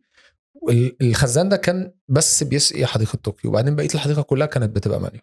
فتعمل طبعا مع طبعا ده احنا معماريين، ده مش الدور بتاعنا، مع الجهة الناس المسؤولة اللي كانوا شغالين عملوا ان هم خلاص هنعمل الشبكات الري كلها بحيث ان هي تبقى بتتاخد من الحديقة. وبدأنا بقى ايه معماريا نشوف الاماكن، افضل اماكن ايه لغرفة الفلاتر لكذا. لان احنا لما بنملى البحيرة برضو مش افضل حاجة، انت عايز تفلتر المية، فتعمل غرفة فلترة بتاخد المية وبعد كده تودي المية للبحيرة، وبعدين من البحيرة تودي عشان تسقي الحديقة كلها بالكامل. كل ده بقى اوتوماتيك شغال. فانت عدت صياغة الشبكات بالكامل جوه الحديقة، وعملت كاميرات مراقبة، وعملت كذا وعملت كذا وعملت حاجة كتيرة. عملنا لوح إرشادية، خلينا الطريق اللي جوه اللي كان طريق أسفلت وملهوش معنى وملهوش شيء خططناه وبدأنا نحط عليه علامات، وإن ده للعجل وده للناس تمشي، وبدأنا نحط لهم هنا انتم مشيتوا 100 متر، هنا 250 متر، هنا 500 متر، كنوع من التشجيع. ولما بعد بقى التشغيل لما رحت فبشوف كده فلقيت واحد ماشي وعمال قلت بس الحمد لله بقى احنا عملناها صح. فانت بتاخد طبعا خبرات من مشاريع تانية وبتحاول ان انت تقول لا دي كانت ناجحة فليه لا، وهكذا. والحمد لله الحديقة اشتغلت وزرعنا 2000 نبتة بقى من شجر لنخل. فكل ده انا اعتقد اضافة للمكان. ممكن يكون كان في اماكن قديمة كانت اتبنى فيها حاجات بنستوعبها. وانا من المدرسة ان انا خلاص انا بكمل على انا بدأت من هنا، فانا هطور من النقطة دي او هشتغل من النقطة دي، عشان لو بصيت لورا مش هنعمل حاجة. ما فكرتش تشتغل ايربن ديزاينر؟ انا بشتغل اربن ما انا عارف انت بتشتغل اربن بس في السكيل بتاع المعماري. بس تخيل انت سكيل المدينة. تخيل انت وجودك في القاهرة على سكيل اربن ممكن يغير حاجات عاملة ازاي. والله انا اشتغلتها في جدة واشتغلتها في المدينة المنورة في بدر، كانت مسابقة خدنا فيها مركز اول، واشتغلتها في جروزني عاصمة الشيشان، دخلنا مسابقة وخططنا العاصمة كلها بالكامل، خدنا عليها مركز ماشي. ليه ما فيش urban designer في مصر؟ في على السكيل المشاريع اللي بنشتغل عليها موجود يعني. لا كوظيفة يعني اصلا هو احنا كده في urban designers كتير، بس احنا ما بنشوفش مدينة تمشي بيها في القاهرة ولا تحس ان في urban designer اشتغل عليها، في حد صمم الشارع. فاهمني؟ انت متخيل شويه الحاجات والافكار اللي انت بتتكلم فيها ديت، والبايك لينز ومسارات العجل تمام، انت بتتكلم في سكيل مشروع برضو، وقد ايه ضاف تجربه حقيقيه للناس.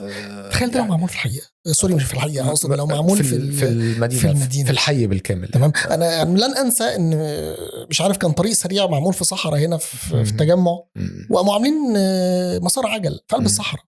يعني حضرتك مين الجريء مش عايز اقول المتخلف اللي هياخد عجله ويمشي في الصحراء؟ تمام. ما احنا عشان نعمل مسار عجل ما هو لازم يكون في سبب يخليني اخد العجله بتاعتي وامشي. يعني لازم تطلع من بيتك بيها تلاقي مكان يوديك للحته دي لا لازم يكون في هدف. يعني انا بحس ان هي ملهاش هدف.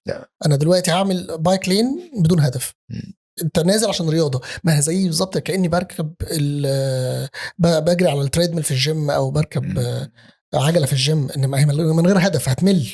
تمام. انما انت دلوقتي لو انا عندي مثلا بقاله قريبه عندي حوالي 200-300 متر، اوكي، فالمشوار الاسهل ان انا اروحها بالعجل، فانا هاخد العجله بتاعتي عشان رايح اجيب حاجه من البقاله، رايح اجيب حاجه من هنا، رايح المدرسه بتاعتي اللي هي قريبه. فالهدف هو اللي خلاني استخدم، انما مش فكره وجود ان في مسار العجل هو اللي هيخليني استخدم عجل. لا خليه هي اقتصرت دلوقتي على التجمعات الكومباوندات بقى، والتجمعات ومش مستخدمه هي اللي فيها الحاجات دي. انا مش عايز اذكر اسامي حسب ثقافات بقى الناس. ماشي. ما هو انت تاني برضو، هل انا هعتمد على ثقافه اللي جاي لي ان هو جاي يمارس رياضه؟ لا طبعا. ولا انا هخليه يمارس رياضه بشكل من غير ما هو ياخد باله؟ انت بتجري في المول، بتمشي في المول قد ايه وما بتتعبش، ولو مشيت على التريدميل 10 دقايق بتلاقي نفسك بتموت. ليه؟ هو نساك ان انت بتتمشى. بس هي مش في مصر بس، هي في كل حته. في كل حته. لا لسه كنا بنتكلم على المشروع بتاع دبي، كان في نفس المشكله، ان انت برضو عايز تربط، عايز تقلل عرض الشارع، عايز تقلل الحته دي. ففي الاخر هرجع اقول ايه مين السبب ورا ده كله؟ السبب الحقيقه ان انا هقول ان الحداثه. انا عندي وجهه نظر ان للاسف المدن بقت المسيطر الرئيسي فيها هو الترافيك انجينير.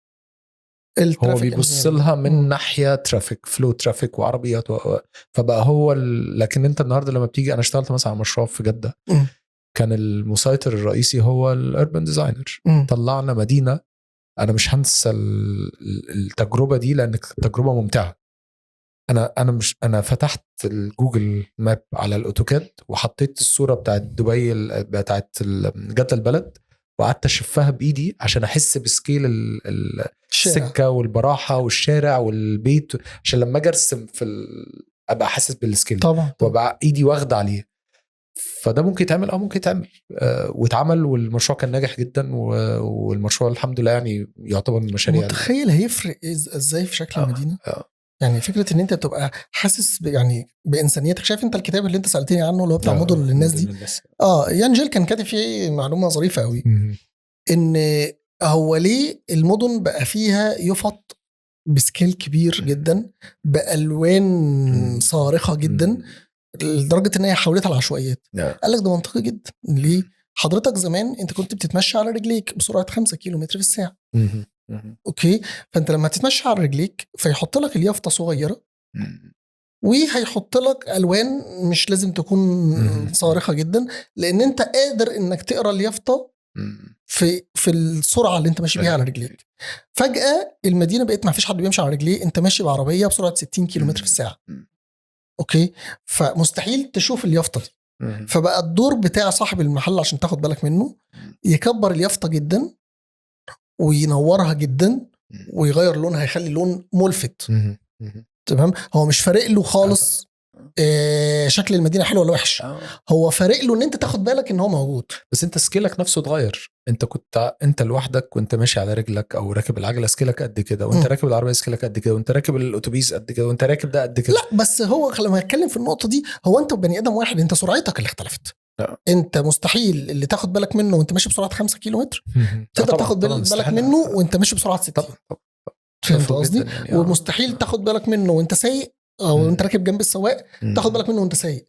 هو بيحاول يلفت انتباهك، فهو دمر شكل المدينه لمجرد بس ان هو ايه، هو تاني مفيش حد بيحكم ده. على العكس في المولات مثلا، المولات انت كده ماشي، هو مش محتاج يكبر لك عشان ماشي بهدوء كده ماشي.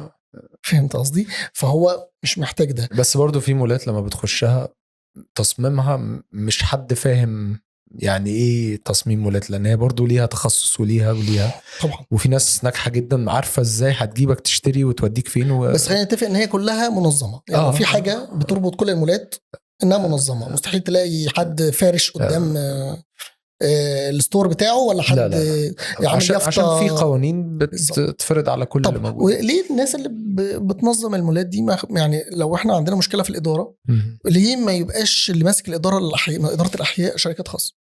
انا برضو فكرت في السؤال ده. تمام. هل المشكله دي اتحلت بسبب ان وجود المولات؟ يعني دلوقتي عندنا المحلات بتعمل تجاوزات كثيره جدا في الاحياء السكنيه ما تقدرش تعملها في المول. فهل مبنى المول هو اللي حل المشكله؟ يعني هل اداره المول دي ولا اداره المول هي اللي حلت؟ قوانين انت بتبقى داخل عارف ان انت لو غلطت هتتحاسب بالظبط. يعني لو انت سبت المول ده شهر من غير اداره مش هيتقلب عشوائيات. طب ما تيجي نفكر نشوف بقى ايه المشكله. مش مشكله معماريه، هي مشكله اداريه عشان ازاي تبدا تغير سلوك الناس عشان ما يحصلش. لا مش هنعرف نغير سلوك الناس تاني. انا عندي مشكله كبيره جدا جدا جدا مع تغيير سلوك الناس. بص انت النهارده انا فاكر كويس جدا لما كنت بنزل اسوق في مصر وارجع اسوق في دبي. خلاص عايز اقول لك انا كنت باخد كام يوم عشان ارجع طبعا كلنا. طب ايه اللي غير سلوكي في السواقه؟ القوانين اللي هناك. بس يبقى هي انت مش بتقنع الناس او مش بتوعيهم. لا احنا بنفرض قوانين بالظبط هتمشي عليها. انت نفسك هو ممكن تعمل تجاوزات كتير جدا. بعد كام سنه في مصر تروح هناك بعد كام سنه هناك رجعت دلوقتي وانا سايق بشوف الاشاره بقف فيها ان شاء الله. لو الناس كلها بتعدي انا واقف يا فندم. احنا مش مؤمنين. زمر لي انا مش هتحرك. احنا مش ناس مثقفه جدا الحمد لله وعندنا قدر من الوعي.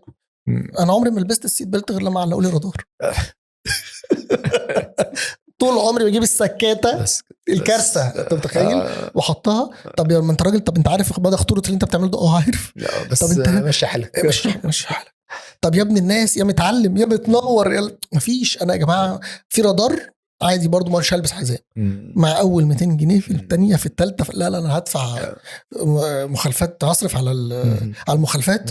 اذا نحترم نفسنا ولا ما نحترمش؟ والله العظيم بقت عاده. انا يستحيل خلاص. قال لا. طب ما احنا بنتعود اهو. طب ما الفلوس بتوجع اهي. فهمت قصدي؟ فهي دي الفكره. هي فكره ان فانت من نفسك قررت تغير الحته دي عشان خلاص انت غصب عنك مش من نفسك. انت ده مش قرار خارج من جوايا والله. بس خلاص بقى انت في اوقات كتير محتاج ان انت تجبر على الحاجه. تمام. فمع الوقت خلاص ما هو ده الصح لازم يتعمل. فحضرتك دلوقتي انت لازم تجبر تحس ان في حد دايما بيراقبك، حد دايما هيخالفك لو انت عملت حاجه على الرصيف. اوكي. انا اخر مره شفت رصيف مشاة في مصر كان امتى مش فاكر. احنا كان من تجربه روبابيكيا كان عندنا الرصيف ده كان يعني في ناس كثيره جات الجناح. كنا جايبين لهم كان احد الناس المشاركه معانا كلاسترز كانوا حاطين الرصيف، تحول الرصيف من الصبح بالليل. انت مش متخيل اللي بيحصل في الرصيف عامل ازاي، من فاضي اللي بيتملي اللي فجأة ما فيش مكان اللي فجأة في مكان. انت كل ده في يوم 24 ساعة كل حاجة. ليه؟ لأن ما فيش كل اللي عايز يعمل حاجة بيعمل. فكانت فيها كان ديفيد أدجي كان جه وبيتفرج على كان معجب جدا وقاعد عمال يبص على الدايجرامز الرصيف هو روح المدينة. من غير رصيف ما فيش مدينة. فهمني؟ يعني فكرة ان انت تبقى طالع نازل انت عندك تارجت ان انت تتمشى بس لازم تبقى عينك في وسط راسك عشان ما تقعش. دي كارثة. انا برضو في نقطة من احنا فتحنا بقى موضوع القوانين والحاجات دي كلها. كان في العمارة والتخطيط وكل حاجة، القوانين والمعايير اللي اتحطت لما استغلت عمياني كده بوظت طلعت حاجات شبه بعض كلها. طلعت بيت شبه البيت ما بقاش فيه روح. انا دايما بنقلها دايما بدعي خلاص ان احنا كنا عايشين في عشوائية. دي كانت مؤذية. اوكي جدا. فلما قررنا نعالج العشوائيه على جناب التكرار فبقت رتابه. فانت خدتها من الاكستريم للاكستريم. لا يا جماعه في حاجه في النص حلوه قوي. انت لو اخدت القوانين دي طبقتها على حاجات قديمه مش هتبنيها.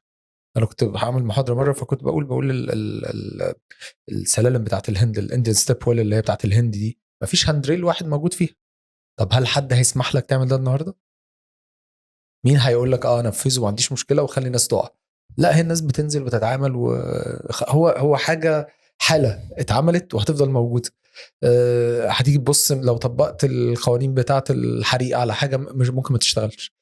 طب ما احنا محتاجين برضو يبقى في يعني انت فاكر المشروع بتاع احسن بيت لمصر وازاي كارثه؟ احنا بقت كارثه ان انت حولت البيت من اكستروفيرت لانتروفيرت. يا جماعه معلش احنا عايزين بس يا اما طبعا تدونا المساحه بتاعه الارض اللي تخلينا نقدر نسيب بره الردود اللي انتم محتاجينها ونسيب جوه فناء عشان خاطر البيت يكون ملائم للمكان اللي هو فيه، يا اما نستغنى عن الردود ونخلي المساحه كلها جوه. يا نهار ابيض على الشتايم اللي شتمناها والبهدله. وانت حضرت الكلام ده؟ متابع الموضوع يا جماعه احنا كفرنا. اصل بص هو في الاخر مش هتعرف تاخد الناس كلها، هي هتلاقي في اختلاف. بس انا كان عاجبني في التجربه حاجه، فرصه حلوه ان احنا نتكلم عنها، ان انت عملت حاله وعرضت الفكره وبتقول يا جماعه اللي عنده فكره احسن يطور، اللي عنده حاجه يتكلم معايا، وانا ده رايي وده رايك وده رايك. فانا مش ضد انا مش هحجر على حد بفكره ورايه، لا ده توجه. وانت طرحت فكره ومحدش طلبها منك ومحدش بيدفع لك ثمن الكلام ده بالظبط. انت بتجتهد وبتعمل حاجه علشان في الاخر انا متاكد ان دي في الاخر حد هيجي ويقول طب ما انا كمان عندي فكره، يا يكمل يا يروح ضدها يا يروح معاها. كل ده لا هو محتاجين حد في النص يقول لك يا باشا انت صح ولا غلط. يعني انت دلوقتي اوكي، احنا دلوقتي في مرحله ايه؟ هو كل واحد يتعلم تعليم مختلف، وكل واحد عنده افكاره، وكل واحد عنده قناعاته، وكل واحد بيطلع ده بشكل معين. انا بحييكم مين اللي هيعرف الصح والغلط؟ ان 3 معماريين عرفوا يقعدوا مع بعض، دي في حد ذاتها سيبك بقى من انا دي في حد ذاتها حاله. ما ينفعش. انا لما اخترنا بعض كان لازم نختار، هو دي الحاجه الوحيده اللي بتجمعنا، هنعرف نقعد. ما انا بقول لك احنا يعني لما الناس انا واسلام لما بنجتمع بنشتغل مع بعض حاجه، انتوا ازاي يعني في كلاينت مره قال لنا ايه الصفاء النفسي اللي انتوا عايشين فيه ده، يعني ايه اللي انتوا عاملينه ده؟ فانت لما تجيب 3 معماريين اكيد كل واحد عنده رؤيه وعنده طريقه شغل وعنده، فلما يقعدوا ويطلعوا منتج مع بعض فده في حد ذاته شابوه يعني. والله لا ما ده كان بقول لك ده مبدا اختيارنا لبعض، ان احنا هنشتغل مع بعض. اذا احنا كلنا هنشتغل للمشروع. تمام، مش فارق خالص خالص خالص اسم مين اللي اتحط. تمام، وده مشروع هي دي لازم ده هيتعمل ازاي وهنطلع احسن حاجه ازاي. حتى كان في نقاش كبير كان بيحصل، طب احنا عايزين نعمل ستايل معين. قلت لهم لا احنا مش محتاج نعمل ستايل. انا ده هي مش المشروع هو الحلو، هي طريقه التصميم هي الصح. اوكي، اللي عايز يطلع ده بالستايل اللي هو عايزه يطلعه، انا ما عنديش مشكله خالص. انا عايز المشروع يبان ان هو ايه، مش موديني في حته. تمام. حاجه تانية، طب يا جماعه معلش اللي يجي يتكلم معايا او يتناقش معايا يتكلم في منطق. هل انت شايف اللي انا بقوله ده غلط كبروسيس او لا؟ انما تقول لي لا اصل القوانين يا باشا ممكن نغير القوانين عادي. لا بالعكس، انا اللي كان عاجبني في الفكره كلها ان هي رايحه في اتجاه ان انا ليه ما ببصش على قوانين البناء مره تانية يمكن تطلع لي حاجه مختلفه. هو ده اللي انا بقوله، ساعات تطبيق القوانين زي ما هي كده بحذافيرها، في اوقات ساعات بيبقى مشروع قومي بياخد استثناءات وبيخرج بره القوانين دي. طب اعمل نفذ، طب ورينا هتعمل ايه. هو مش قرآن لا خالص. لو نعرف لو انت شايف ان في حاجه نعدل بيها ده تشريع، هو بني ادم هنعدل يعني فيه هيطلع نتيجه احسن. طب ليه لا؟ هيوفر لنا كهرباء وليه لا؟ هيخلينا مرتاحين في المكان اللي احنا عايشين فيه ليه لا؟ لا ما ينفعش اشتغل بقانون من 10 سنين ولا 20 سنه ولا 50 سنه، ما لازم هيتجدد فيعني هو موضوع ما. عشان كده كان بالنسبه لي فكره يعني ساعات الواحد بيخرج بره يعني انا فاكر في المسابقه بتاعت بدر دي احنا خرجنا بره البريف ومشينا عكس البريف، والجوري بعت لنا كومنتس، رحنا جايين بادئين الستيج 2 بنقنعهم بوجهه نظرنا ومش هنمشي على ده برضو، احنا شايفين خدنا مركز اول في الاخر عشان كان في شويه فاليوز كده احنا بنحاول نحافظ عليها. ان انا عايز الناس تبقى، هرجع تاني للناس برضو، الناس لما تيجي المدينه وتيجي البدر تمشي فيها تبقى حاسه ان هي بتنقل من المكان ده للمكان ده، وهتمشي شويه هتلاقي حته تقعد فيها، تمشي شويه هتلاقي حاجه تعملها. فانت بتشغل على الرحله، انت يعني بتهيأ له كده ايه خطوه بخطوه، بتشوف احتياجاته. طب طب لو الراجل ده مش هيقدر يمشي هتعمل معاه ايه؟ طب لو ده مش هيقدر، طب لو ده عايز يجري، فانت الناس مش ناس مختلفه عن بعض يعني. فانت دورك الاساسي ان انت تترجم كل احتياجات الناس الى حاجه في الاخر، مبنى هيقعدوا يشتغلوا فيه، مبنى هيسكنوا فيه، بيت هيسكن فيه، حديقه هيقعد يتفسح فيها، مكان عايز تامنه له، هتعمله ازاي؟ طب النهارده ممكن يبقى بسور، بكره ممكن اشيل السور. كل حاجه ليها. انا عمري يعني احنا اشتغلنا مع البريد انت قلت اهو، مفيش مشروع كان شبه التاني، رغم ان هو نفس الكلاينت ونفس الاحتياج، بس مفيش مشروع كان شبه التاني. فبرضه انا دي بشوف لا المكان فين واحتياج الناس ايه والناس بتتعامل وجنبي ايه وورايا ايه وقدامي ايه. كل دي كلها حاجات بتصيغ عشان كده انا دايما بتصيغ القصه والحكايه. فاهم قصدك. انا دايما بشوف ان المعماري ده وظيفه مثاليه جدا، لان انت دورك الاساسي ان انت تريح الناس. تمام. عشان كده بقول لك دايما في كل فيديوهاتي حد يريحنا بقى عشان والله نفسي تعبنا احنا. انا دايما بكره قوي ان حد يقول عليا ان انا مهندس. انا مش مهندس خالص، لان احنا شغلانتنا بعيده تماما عن الهندسه خلاص. وكان دايما استاذنا حسن فتحي يقول لك ان العماره من غير جماليات هي هندسه، العماره من غير فلسفه هي روح هندسه، غير روح. الكل. عشان كده هي روح فعلا. انا مش عايز ابقى مهندس، انا عايز اخد دايما الشق المعماري. انا اول ما دخلت قلت لك روح المكان، روح الزون البودكاست والمود اللي انت ده روح. فهو ده هي دي الفكره، انت النهارده بتهيئ حاجه بروح عشان الناس تيجي تحسها، عشان يحسوا بانتماء للمدينه. حتى بدون يعني عارف اللي هو ايه، في واحد عايش بدون القلب يعني هيعيش ازاي؟ فانت عايز دايما يبقى في نبض كده ايه. كانت مقوله جميله قوي عجبتني. كانوا حاجتين الحقيقه انا معتز بيهم، لان كانت ترجمه خلاص بقى اللي احنا بنعمله في الفتره اللي فاتت دي، وان شاء الله اللي جاي يبقى احسن كمان يعني.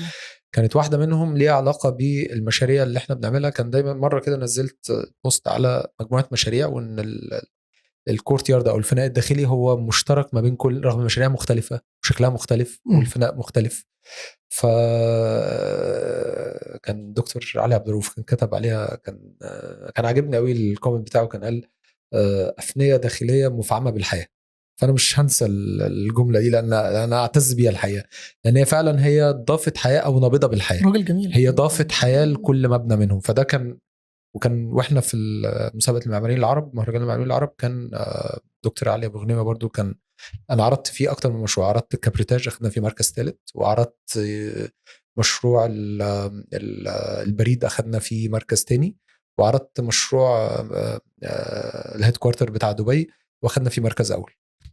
فلما جينا شرحنا المشروعين اللي فيهم اعاده احياء، وقف عندي قال لي بص يعني، قال لي بتفكرني بدكتور مجدي يعقوب وهو بيعمل عمليات الجراحه المعقده. عشان قلت له بص انا كده مش عايز جوايز خلاص، انا كده زي الفل يعني، انا كده تمام جدا يعني. بس حقيقي جدا انا بشكرك جدا جدا. النقاش كان سريع قوي وانا اتعلمت منه حاجات كتير، واتمنى تكمل على نفس هذا النهج وتحقق حاجه، وان شاء الله الجاي احسن باذن الله. شرفتني جدا يا باشمهندس. شكرا ليك، وشكرا على المجهودات اللي انت بتعملها دي، وربنا يعينك وبالتوفيق ان شاء الله. ربنا يخليك يا رب. شكرا.